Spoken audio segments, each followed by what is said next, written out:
Hablamos de falla cardíaca, ustedes tienen que recordar que la falla cardíaca es un síndrome. Partamos de ese detalle. Falla cardíaca es un síndrome. Por lo tanto, no es el diagnóstico final. Cuando ustedes tienen una falla cardíaca, tienen que ver por qué el paciente tiene falla cardíaca. Hizo un infarto, tiene una neuropatía, tiene una taquicardia, algo debe entender que lo llevó a desarrollar falla cardíaca. Como ya les mencioné, la falla cardíaca es un síndrome que está formado por un conjunto de signos y síntomas. Por lo tanto, es un diagnóstico clínico. No necesito otra cosa más que evaluar y preguntar al paciente. Y para ello yo voy a usar los sentidos de Framingham, que como usted sabe, los sentidos son muchísimos. Hay sentidos mayores, sentidos menores, ¿correcto? Dentro de los sentidos mayores vamos a tener al ortopnio, a la discapacidad nocturna, vamos a tener a la incomunicación celular, a la cardiomegalia, a la necesidad de ruido, el ritmo de galope. Mientras que en los sentidos menores vamos a tener a las líneas superiores, a la disnea, a la corporal, a la 120. Entonces, una vez que yo tengo eso, yo voy a hacer el diagnóstico. Entonces les presento el caso y entonces que resisten muy clínica y lo traigo por ocasión porque le interesa con el diagnóstico de edema generalizado. Les comento a estos pacientes de 61 años de edad que ingresa a la clínica particular por un edema generalizado. Pero además, el paciente tiene una insuficiencia respiratoria, tiene una disnea de reposo, tiene ortopnia, no tolerable en el corazón pleno. El cargador que le expresó el punto, aquí está. Gracias. ¿Cómo se llama eso? Voy a repetir que le diga bien. Se lo voy a llevar a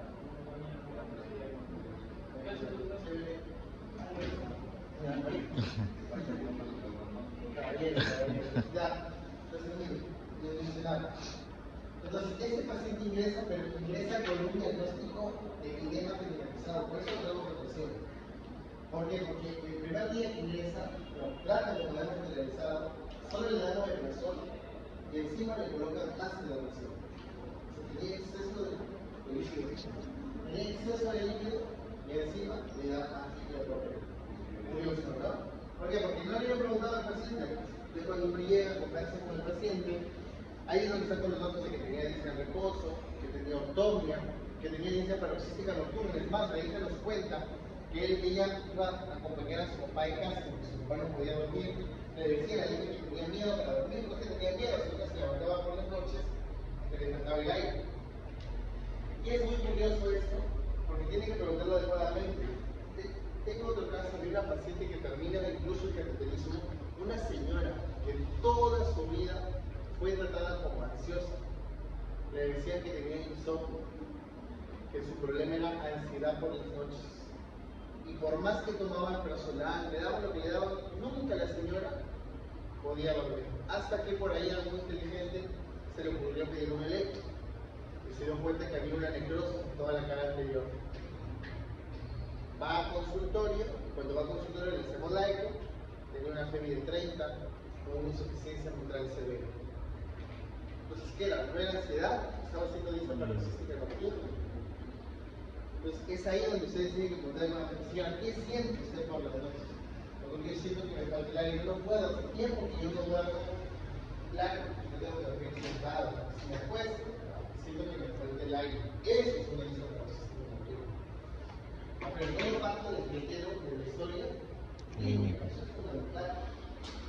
Nada, nunca va a reemplazar a la historia clínica. Jamás. Ténganlo por seguro. El 70% del diagnóstico es por historia clínica. Bueno, regresamos a este paciente, reitero, voy a hacerle la secuencia de la clínica. ¿Ya?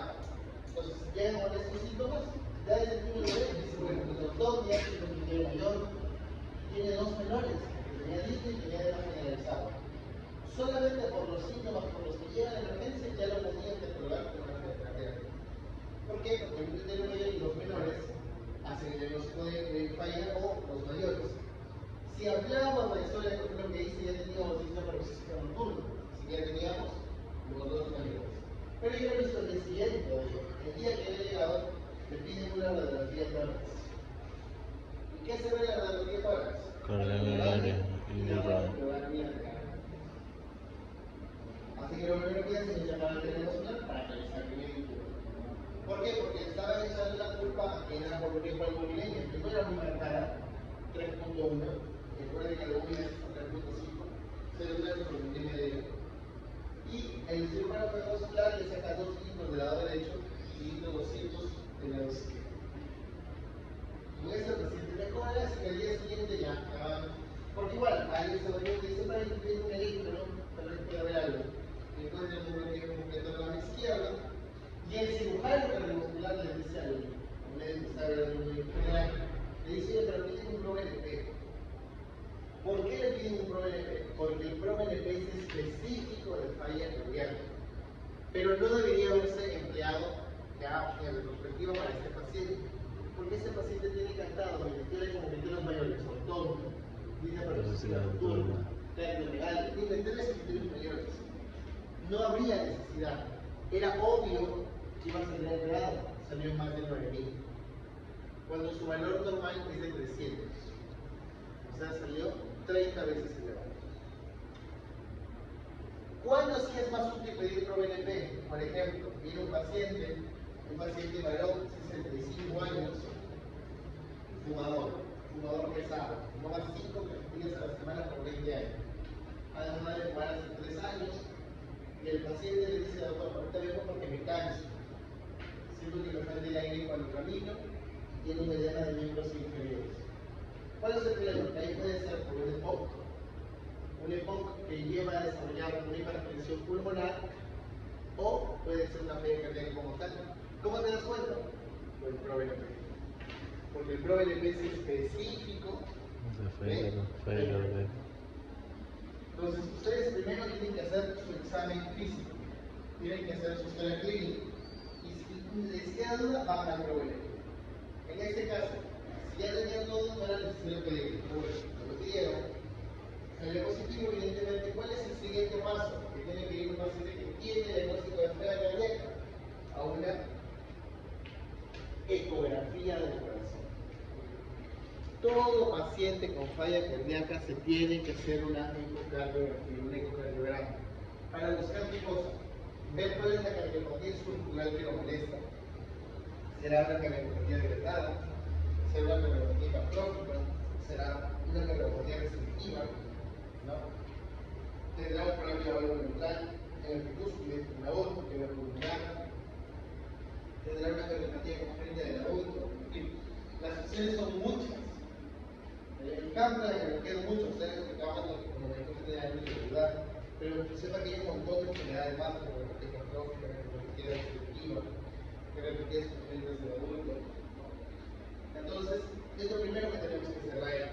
Y lo segundo es porque necesitamos la flexión y eyección del ventrículo izquierdo. La flexión y eyección del ventrículo izquierdo es muy importante porque nos va a permitir ahorita tratamiento y pronóstico.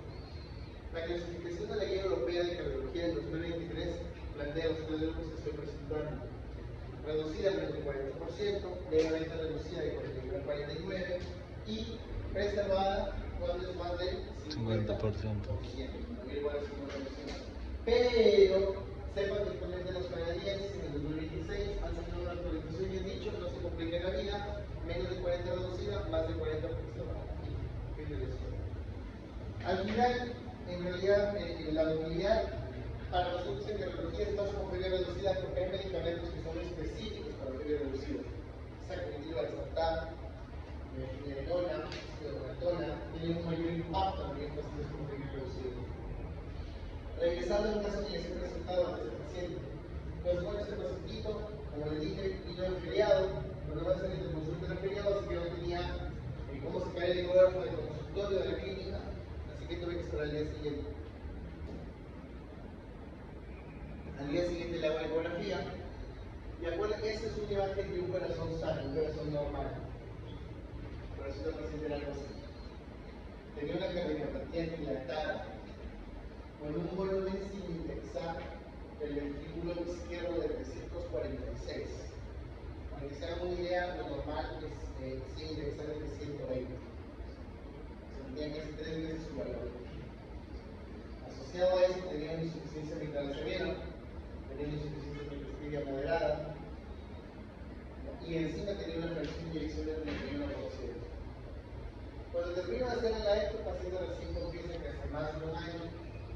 incluso que su corazón tiene una fracción de inyección de 25%. Pero que para no preocupar a la familia, porque ya lo habían desahuciado, no les dijo nada. Así que aceptó su final tranquilo. Eso es lo que dice, porque al final ya una vez que está compensado el paciente ya te dice que no quiere seguir caminando, que quiere estar consciente. Pero el problema es que esperó un año. Podemos haber evitado la persona mayor de la lesión. ¿Por qué? Porque el paciente estaba descompensando. El corazón es un órgano muy noble, muchachos. No va a dar problemas hasta que ya el tuyo no se haya hidratado tanto que recién causa síntomas. Por eso es que los pacientes llegan con corazones gigantes cuando no se les controla.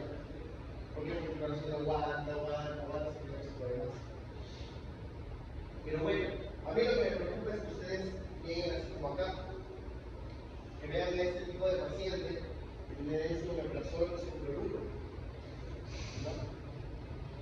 Simplemente porque no perfuman adecuadamente. Entonces, ¿qué van a hacer ustedes cuando tienen un paciente así? Hipotonia, hiperutera, tiene insuficiencia respiratoria aguda. Ustedes tienen que actuar.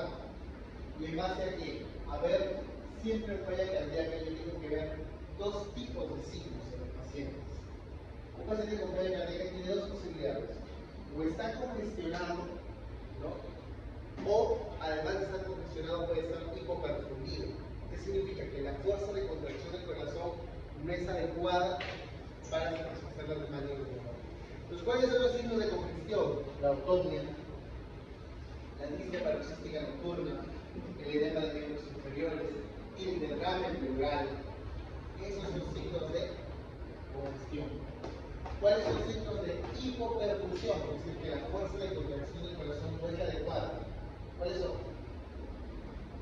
Frialdad distal, llegada capilar menos de 2 segundos, polivoluria, que les espera de 554 horas, un lactato más de 2. Una vez que yo tengo eso, yo puedo clasificar a mi paciente en 3 grupos, en 4 grupos. Puedo clasificarlos dependiendo si está congestionado, es decir, está húmedo, no está congestionado. Yo creo que esto lo podemos mejor hacer de nuevo para que tenga la secuencia. Entonces, ustedes primero comienzan bien. Si el paciente está húmedo o si el paciente está seco. Es decir, si el paciente sí tiene congestión, si el paciente no tiene congestión. Correcto. Y lo otro, como les dije, es ver si es caliente o si es frío. Si es frío, indica de que no está bien perfundido. Y ahí pasa lo que yo les estoy diciendo, ¿no? Frialdad distal, llenado capilar, más de 2 segundos, ¿no? Lactato en 2, polivoluria, encefalopatía, o está bien perfundido. Entonces, cuando yo hago una combinación de estos patrones,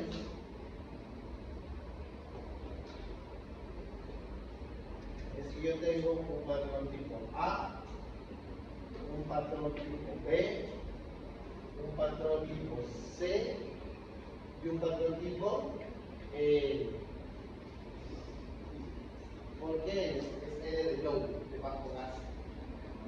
¿Ya? Entonces, ¿cuál es el paciente más común y que más vamos a ver en emergencia? El tipo B. Aquel que está bien perfundido, pero está muy congestionado. Está lleno de líquido el paciente. Está con edema de pulmón, está con edema pleural lateral, edema de miembros inferiores. En ese paciente, ¿qué es lo que yo voy a utilizar? ¿Ah?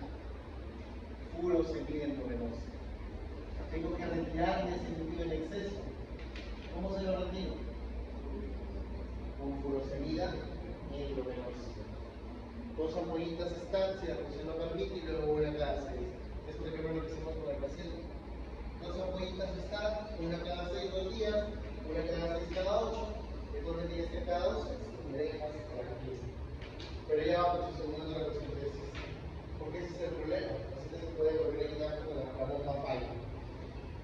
Entonces, un dedo que bien perfundido le vas a dar glucemia, ¿correcto? Pero si fuera un paciente que además de estar congestionado, encima está mal perfundido, ya con la furosemida intravenosa no te basta. Tienes que darle algo que ayude a que esa bomba se active, a que el corazón mejore su contractibilidad. ¿Qué le vas a dar? Un inotrópico. A la cabeza, dopamina.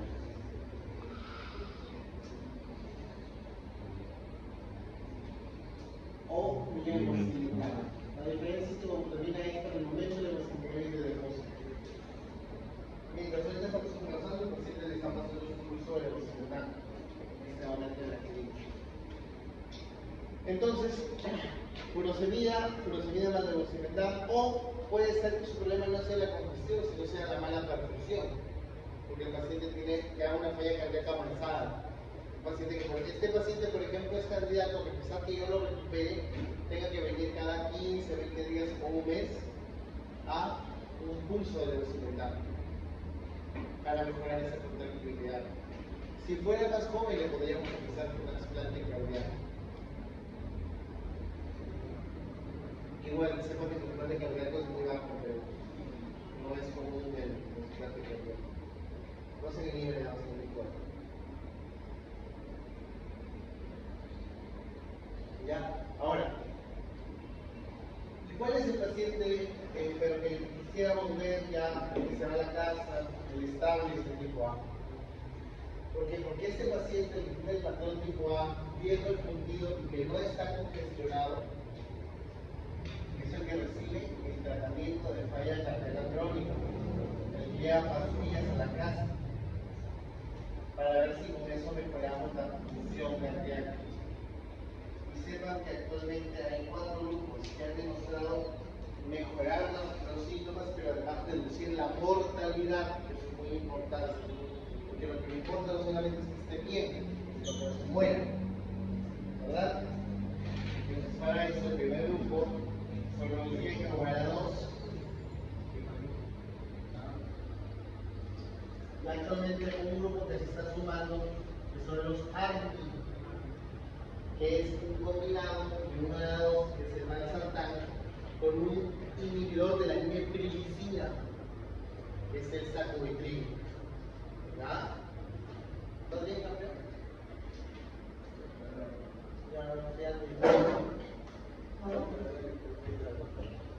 Entonces el sacubitril valsartán. ¿Ya? Luego tenemos a los beta-bloqueantes. Pero no cualquier beta-bloqueante, son 4 los que han demostrado disminuir la mortalidad. ¿Cuáles son? Nebivolol, bisoprolol, carvedilol, metoprolol. Son los 4 que han demostrado utilidad en este tipo de pacientes. Tercero, los antagonistas de la aldosterona. A la cabeza, espironolactona y eplerenona. La diferencia entre espironolactona y eplerenona es que la eplerenona no te va a generar químico más, que genera la espironolactona. Y actualmente tenemos un grupo más, que es la finerenona.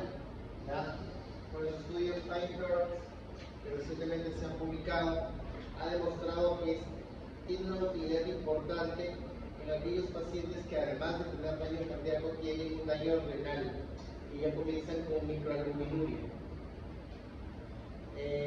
Finerenona es un medicamento que podríamos utilizar en lo que se llama el síndrome cardiorrenal.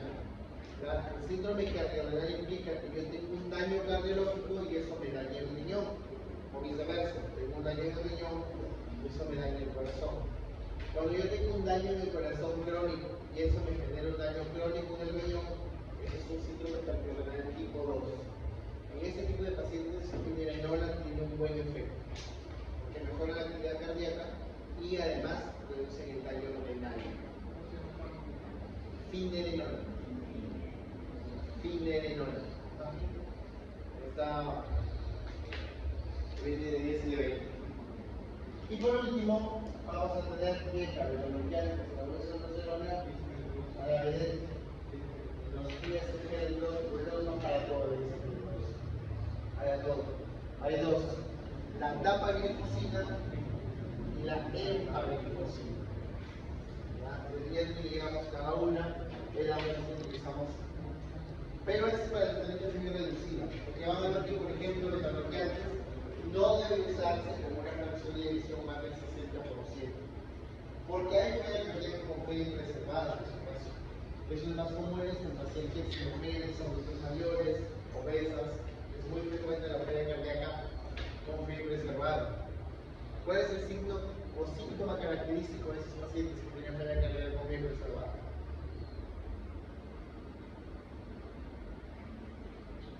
¿Cuál es?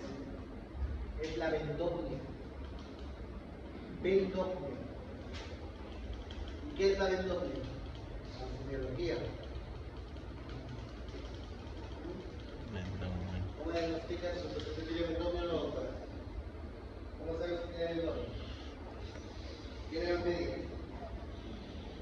¿Cómo lo demuestras en consulta que tiene vendopnia? Simple. A ver, señora, intente amarrarse los zapatos. Intente amarrarse los zapatos. O sea, el paciente no se puede agachar, no puede inclinar el torso hacia arriba. Cuando lo hace, comienza la sensación de falta de agua. Es más, siempre cuando ustedes vean a un abuelito que ya no comienza a usar zapatos de amarre, comienza a usar zapatos para meter el pie, pregúntenle si no se está cansando para amarrarse los zapatos, porque a veces por eso lo hacen. Lo normalizan, dicen, seguro ya por la edad estoy bien, ya no me puedo amarrar los zapatos. Y en realidad es que no. Claro, algo me parece simple, ¿no? Pero ¿qué le pasa? Me pasa más frecuente de lo que ustedes creen. Varios de los pacientes que tengo, y sobre todo mujeres, porque es un fenotipo propio de las mujeres, son fenotipos inflamatorios.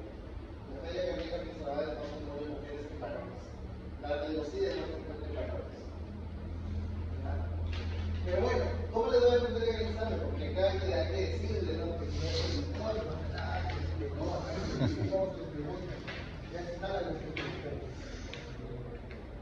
Entonces, miren, varón, por ejemplo, de 65 años, ¿verdad?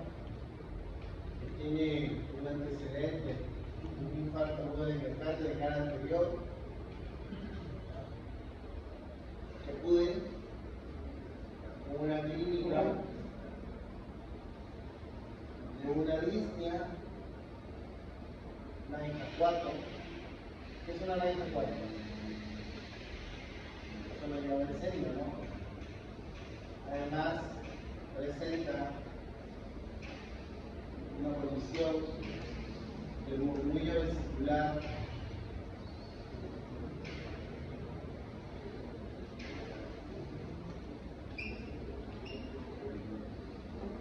está molido el murmullo vesicular en ambas bases.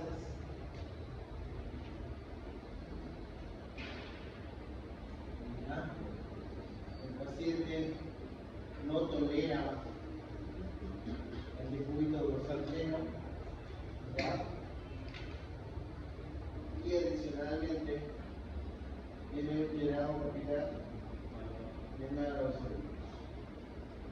Este nada más tiene una diuresis de 750 cc en 24 horas.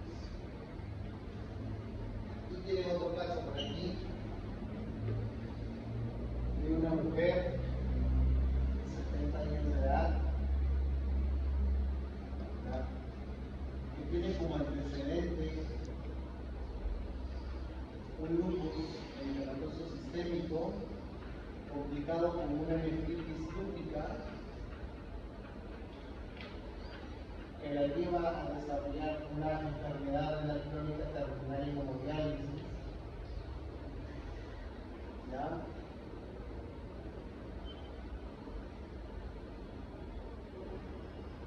Que viene por los siguientes síntomas, ya viene por urgetal distal,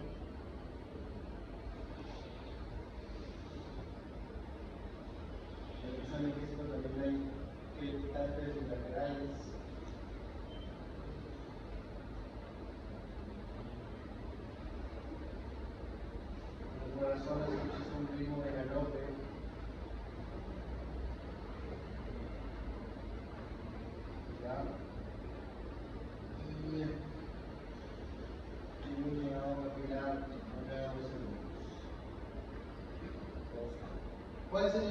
el primero y cuál sería el factor inversor.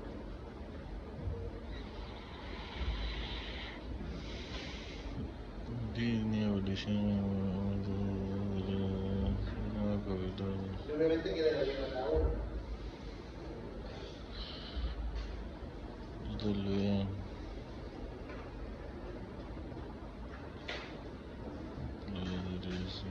Por aquí pide por la casa.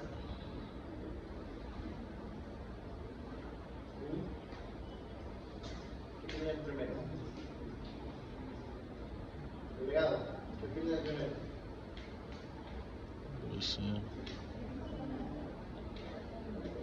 ¿Por qué se llama otro nombre? A ver, primero, ¿es falla cardíaca o no es falla cardíaca? Sí. Estamos en serio. ¿Es falla o no es falla? Sí. Sí, Es falla. falla porque es falla. ¿Cuáles son los criterios mayores, menores? El llenado, la línea, por los antecedentes. Abolición. Entonces, ¿cómo llega la línea? Para empezar, una paciente que tiene disnea, se sorprendió menor. Claro. Tiene abolición del movimiento vesicular. ¿Qué es eso? Derrame pleural. Eso no sabe por sinología, ¿no?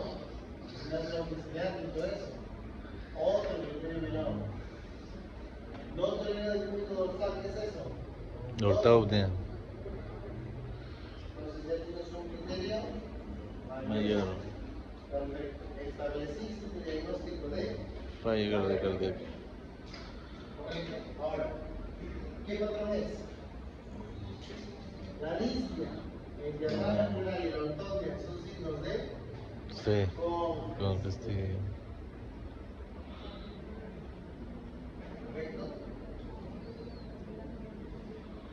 ¿Y el llenado capilar está bueno o no?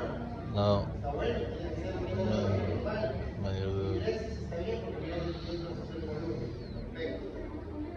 Está bien porque la discusión es explicable.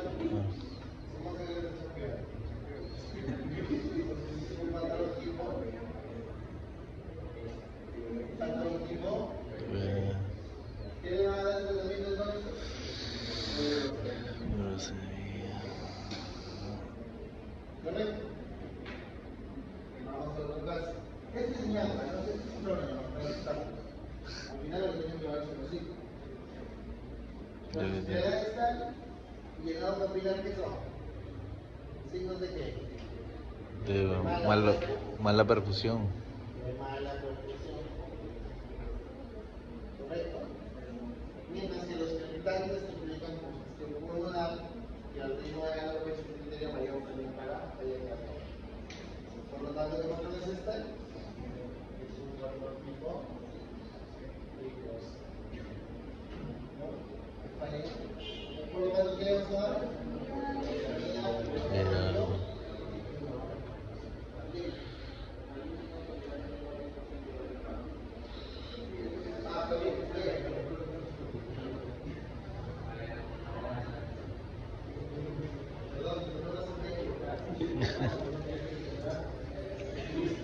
Todo claro hasta ahí.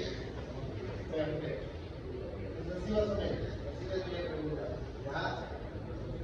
Todo claro hasta ahí entonces. Así claro, así va a ir, ¿ya? Solo están intentando capitular mayor a P.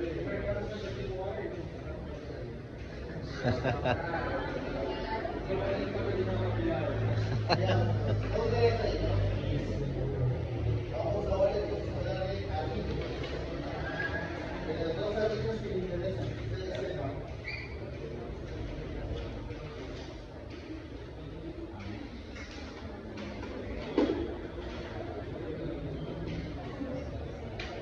Ya, primero acá.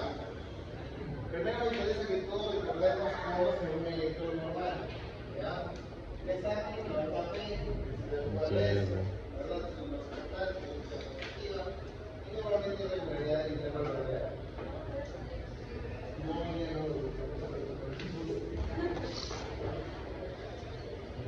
ahora de lo que vamos a hablar es de taquiarritmia. Reitero, lo que me interesa es que identifiquen tres patrones que son los más comunes. Las emergencias supraventriculares, fibrilación auricular, implante auricular, el cambio paroxística supraventricular. ¿Correcto? Vamos a comenzar primero con la FA. La FA es la que más vas a ver. ¿Ah? ¿Qué es? La ausencia de orden y la irregularidad de los temas. RR. Bueno, la ausencia de orden está en el pecho, ¿verdad? No se ve la pecho, ¿sabes? Y es una verdadera Irregular. irregular. Perfecto. Primero que es el cansancio y ya saben que es una FA. Entonces, pero sepan además que la FA tiene un origen fisiopatológico, que es una de las diferencias con el flato. Y es que la FA la onda se F origina en la desembocadura de las venas pulmonares, mientras que el flanco atrial, que obviamente es el auricular izquierdo de la FA, mientras que el flanco atrial tiene su origen en el istmo cabo tricuspidio de la aurícula derecha. Esa es la primera diferencia entre el flanco y la FA. Y la segunda es el café. Porque este es el eje de FA y este es el eje de Flatter. ¿Por qué reconocemos el Flatter? Por las ondas F. F. Son unas ondas orientas de Derecha, claro. ¿verdad? Y que las vamos a ver principalmente en cara Inferior. inferior. Son dos, tres, a ver. Y F1, F. ¿Correcto? Perfecto. Pero hay algo más que tenemos que preguntarle al paciente cuando tiene Flatter o FA. Señor, pero acá en Perú, no crean que el paciente viene cuando inicia sus síntomas, acá el paciente viene cuando está descompensado.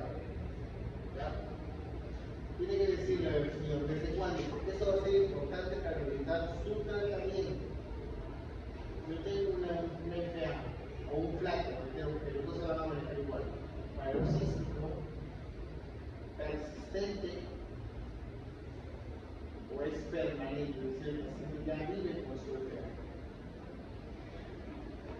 Si es paroxístico, implica que tiene menos de 7 días de duración.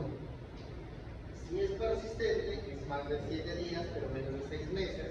Algunos consideran un año. Y es permanente cuando ven que tiene más de 6 meses, un año con su FA. Entonces, ¿por qué? Porque si yo tengo una paroxística, chicos, yo tengo que hacer estrategia de control de ritmo. Es decir, debo intentar que mi FA regrese al ritmo sinusal. ¿Por qué? Porque ustedes tienen que recordar que la fibrilación auricular tiene dos problemas. El primero es taquicardizante. Bueno, por ahí a lo mucho te puede quedar una descompensación, una hipotensión. Pero lo que te incapacita más es el ACV, es embolizante. ¿Qué sucede en un paciente con FA? La aurícula izquierda deja de moverse, se queda como una bolsa de sangre. Y encima dentro de esa bolsa de sangre hay otra bolsa más pequeña, que es la orejuela de la aurícula izquierda, que es donde se forman la mayor cantidad de trombos. Esos trombos salen a aurícula izquierda, a aurícula izquierda, aorta, y el cerebro. La fibrilación auricular es la primera causa de ACV cardioembólica. Correcto. Por eso es que nosotros tenemos que intentar que ese paciente que está con FA regrese al ritmo sinusal. ¿Qué pasa en la FA persistente? Ahí sí yo tengo que valorar primero qué voy a hacer con el paciente. Tengo que hacerle una eco y mirar, a ver, porque puede ser que este paciente que lleva ya tanto tiempo en FA tenga una dilatación severa de la aurícula izquierda. Si ya tiene una dilatación severa de la aurícula izquierda, ya no hay sentido de revertirlo, porque va a regresar en FA. Ese paciente va a revertir a la FA. Si yo lo regreso sinusal, va a volver. Y la permanente, que el paciente ya vive con FA, ahí ya no intento controlar el ritmo, sino la frecuencia. Aquí hay una estrategia de control de frecuencia cardíaca. Entonces, ¿por qué es importante? Porque en el control de ritmo, ¿qué uso? Amiodarona. O sea, cuando yo quiero regresar una FA o un Flatter al ritmo sinusal, voy a usar la amiodarona. Pero cuando empiezas una reversión farmacológica. Y si no, la estrategia de control de frecuencia, yo solamente le voy a dar, por ejemplo, una narcosis, una digoxina, un beta-bloqueante, porque solo quiero evitar la taquicardia. Correcto. Ahora bien, regresemos a iniciar. Pero además ustedes sepan que cuando ustedes interactúan por primera vez con un paciente con FA, con una gran manejo general de población, cuando ustedes interactúan con un paciente que tiene FA, ustedes tienen que primero valorar si ese paciente es termodinámicamente estable. ¿Qué significa esto? Que el paciente está con una presión arterial media más de 65 milímetros de mercurio. Si mi paciente está termodinámicamente estable, pues me da chance de darle medicamentos. El problema es cuando el paciente está inestable, está hipotenso, está chocado, está con hipoperfusión, hay una bipolaridad. ¿Qué debo hacer ahí? Cardioversión eléctrica. Agarro mis palas y uno en el apex, ¿verdad? Y otro en el esternón y descargo.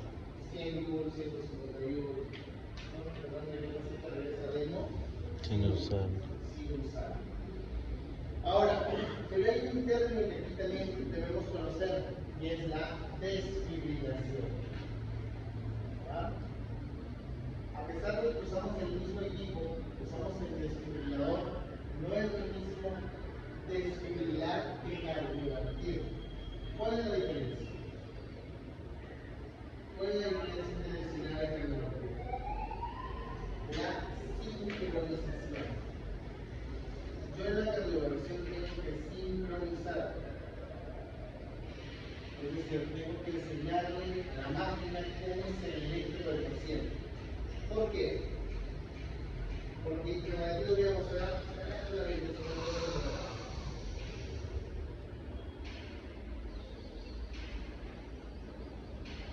ustedes recuerdan qué cosa, que los pacientes con FA hay plantas que tienen onda T. O sea, hay regularización. En cambio, en la desfibrilación, que se usa, por ejemplo, para una taquicardia ventricular, como esto de acá viene esta belleza. En esto de acá viene una que todos son latidos ventriculares. Pues aquí no me interesa la regularización. En cambio, acá sí. Porque acá sí hay un T. Ya, acá hay un T. Entonces, cuando yo tengo eso, regresamos. Entonces yo tengo que mi paciente, yo tengo que sincronizarlo. ¿Y por qué la cardioversión es importante la sincronización? ¿Recuerdan qué es esto de acá?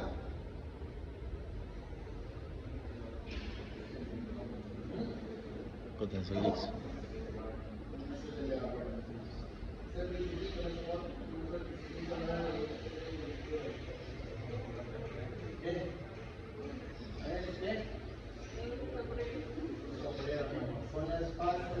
La polarización, la potencial de acción. Son las fases de desflorización del músculo. La fase 0, 1, 2, 3, 4. Entonces, ¿por qué? Ustedes recuerden que la onda T es esto de acá, pues, ¿no? O sea, la T es la T polarizada. Sí, ¿Qué significa la fase 3 y qué significa la fase 4? Ustedes en fisiología se los enseñaron por las puras, ¿no? No, para nada. La fase 4 ¿qué implica? está en reposo. Es un periodo refractario Absoluto. No importa el estímulo que llegue ahí, no va a generar impulso. En cambio, en la fase 3, el impulso que llega puede generar una contracción. Entonces, imagínense que ustedes sean tan sabidos que justo, si no sincronizan, hacen la cardioversión, vaya que tiene el estímulo acá, en la fase 3. ¿Qué hace? Que genera una arritmia ventricular al paciente. Eso se llama un fenómeno de RMP. Estoy provocando una contracción cuando debería estar en regularización. Y eso hace una arritmia. Por eso tú tienes que sincronizar al paciente. Por eso se hace. ¿Cómo lo sincronizas? Le colocan los electrodos que traen el propio desfibrilador. Y ahí aprovechas la cardioversión. ¿Verdad? Y en cambio, ya cuando yo tengo a mi paciente más estable, puedo esperar a una diversión farmacológica. ¿Con qué? Con amiodarona. Amiodarona 300 miligramos en mol, con eso comenzamos. Amiodarona viene de 150 miligramos.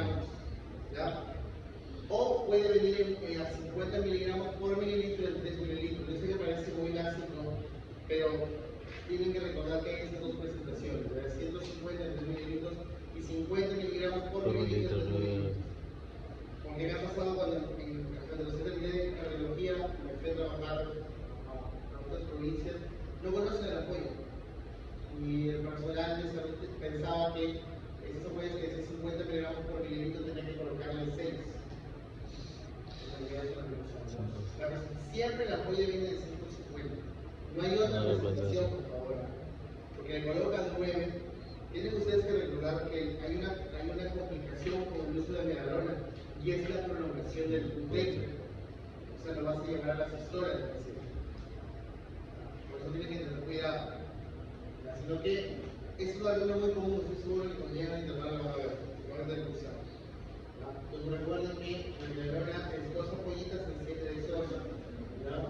Y si no mejora, ya pasas a la infusión. Y lo otro que tienen que hacer es anticoagular al paciente. Pero como la EFA es una complicación muy frecuente y intraña de anticoagulación, le vamos a hablar la semana que viene. Estoy seguro que el grupo de que me va a deslumbrar la que tenga anticoagulación. Entonces no, bueno.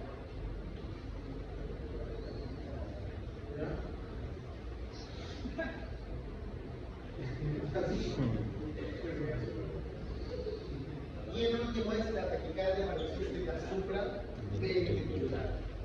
Amigos que me cuenten. Esta tiene dos características. A ustedes se lo tope, el intervalo de la ventricular. También tiene frecuencias muy altas, 200, 300, es más frecuente en jóvenes, pero si no lo damos al joven, en el ancianito lo vamos a ver. Hay pacientes adultos mayores que no se contiene seguro. Entonces, lo primero que se debe hacer en jóvenes es el masaje corotídeo. El masaje corotídeo. Como un palma, entonces un corotídeo y hace el masaje. No lo hagan ahorita porque les va a dar radicado. Estimulan el masaje radicado. ¿Ya? Digo, es que lo quieren. Entonces, lo primero que se hace son maniobras vagales. ¿Ya? Maniobras vagales. Es meter el masaje corotídeo. Si no funcionan las maniobras vagales, usamos adenosina. Por eso es importante que no se usa medonia del PCU, no le va a hacer nada. Lo que usamos es la adenosina. Pero le explicas al paciente, señor, por si acaso usted va a sentir un frenazo, va a sentir que el corazón se le para por un momento. Porque de 200 lo vas a llevar a 60. Entonces, señor, usted va a sentir que el corazón se le para un momento. No se asuste. ¿Ven? Y si no funciona, lo otro es la cardiología de la misma manera. Hay dos casos muy curiosos que me han pasado 2 veces. Ya cuando he estado con las palas, quiero pensar que el miedo ha generado tanta estimulación vagal que en el momento que estoy por rematar al paciente se le cura la Claro, porque lo que pasa es que no lo puedes dormir mucho con ese paciente. O sea, le colocas un cachito de miedo, un cachito de femta para que no le duele evidentemente. Pero el paciente está ligeramente inconsciente, la gente se ve con las palas, evidentemente que ¿dónde se me ha pasado? ¿Qué?